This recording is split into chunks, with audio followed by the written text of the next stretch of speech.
ഇന്ന് രാവിലെ തന്നെ മൂന്നാം ദിനം തിരച്ചിൽ ആരംഭിച്ചു.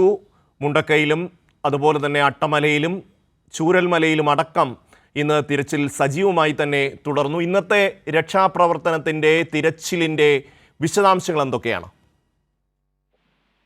ഇന്ന് രാവിലെ മുതൽ ശക്തമായ രീതിയിൽ തന്നെ തെരച്ചിൽ ആരംഭിച്ചിരുന്നു.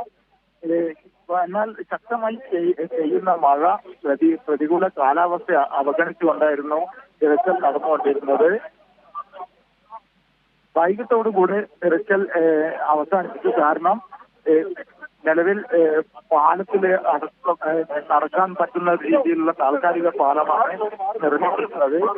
അതിന്റെ ഈ പുഴയിലെ കുത്തൊഴുക്ക് ശക്തമായതിനെ തുടർന്ന് ഉന്നത ഉദ്യോഗസ്ഥർ നിർദ്ദേശം നൽകിയതിന്റെ അടിസ്ഥാനത്തിൽ മടിക്കൈ, പുഞ്ചിരിമേട് തുടങ്ങിയ സ്ഥലങ്ങളിലെ തിരച്ചിൽ അവസാനിപ്പിച്ച് എല്ലാവരും നേരത്തെ തന്നെ മടങ്ങുകയായിരുന്നു. ഇപ്പോൾ ആർമിയുടെ ആംബുലൻസ് വാഹനം പാലത്തിലൂടെ കയറ്റി വിടുകയാണ്.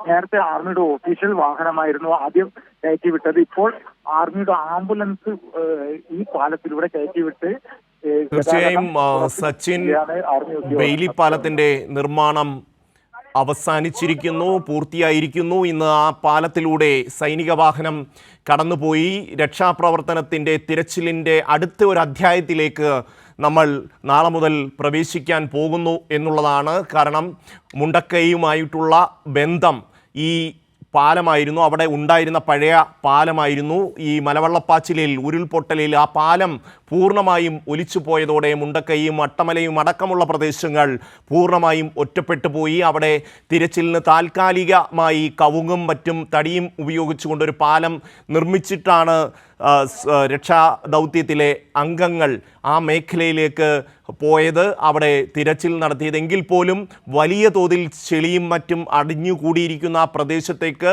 കൂടുതൽ ആധുനിക സംവിധാനങ്ങൾ കൂടി എത്തിച്ചാൽ മാത്രമേ അവിടെ തിരച്ചിൽ ഊർജിതമാക്കാൻ കഴിയൂ. മണ്ണിനടിയിൽ എത്ര മനുഷ്യർ കുടുങ്ങിപ്പോയി എന്നുള്ളതിനെ സംബന്ധിച്ച് നമുക്ക് കൃത്യമായ ഒരു ധാരണ ഉണ്ടാകണമെങ്കിൽ അവിടുത്തെ തിരച്ചിൽ പൂർത്തിയാകണം. അവിടെ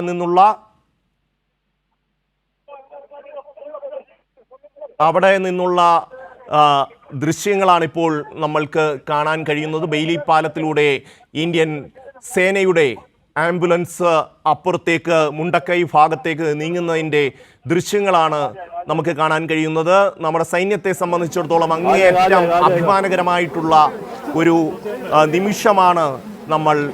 നിമിഷത്തിനാണ് നമ്മൾ സാക്ഷിയാകുന്നത്. അതായത് ഇന്നലെ വൈകിട്ട് ഏതാണ്ട് 7 മണിയോടുകൂടി ആരംഭിച്ച നിർമ്മാണ പ്രവർത്തനം കൃത്യം 24 മണിക്കൂറിലേക്ക് എത്തുമ്പോൾ ആ പാലത്തിൻ്റെ നിർമ്മാണം പൂർത്തിയാക്കാൻ ഇന്ത്യൻ കരസേനയുടെ എഞ്ചിനീയറിംഗ് വിങ്ങിന് കഴിഞ്ഞിരിക്കുന്നു എന്നുള്ളതാണ് നമ്മൾ കാണുന്നത്. അതിലൂടെ ഭാരമുള്ള വാഹനങ്ങൾ കടത്തിവിട്ടു.